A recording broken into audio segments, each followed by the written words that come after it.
Kumusta ang sabnato karon mga puso ang kahimtang South Bus Terminal alang sa mga manguliay. Adunay live update si Nico Sirino. Nico?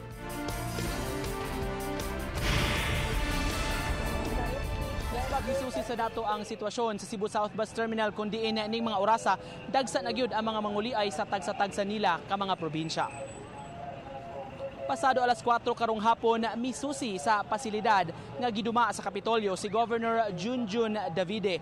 Gisusi niya ang kahigpit ba sa seguridad nga gipatuman sa South Bus Terminal o kahapsay sab sa biyahe sa mga pasahero niini. Gipahimugatan sa gobernador ang importansya nga mahatagan gyud og igong pahuway ang mga drivers sa di pa sab sila mupadayon sa lain na sab nga pagbiyahe og lain na sab nga rota nila. Gipasalig hinuon kini sa tagduma sa terminal nga dunay gyud igong pahuway ang ilang mga drivers gawas pa sa higpit sab nga seguridad nga gikinahanglan ni mga orasa karon nga dagsa kaayo ang mga pasahero nga manguliay na sa ilang tagsa-tagsa ka mga probinsya. Kung magkuwang man gani ang mga buses sa terminal, doon na nagikasabot ang tagduma sa CSBT sa mga local government units nga mo provide og mga buses nila aron mo karga sa mga pasahero pabalik sa ilang mga lungsod o sa mga dakbayan sa habagatang Sugbo.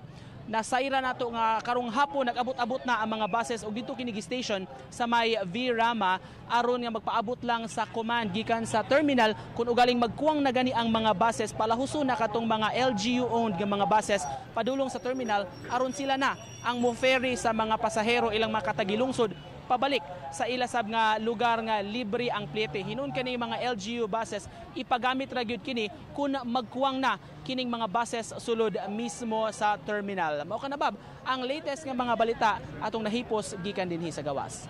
Thank you so much, Nico Sirino, sa imong live report.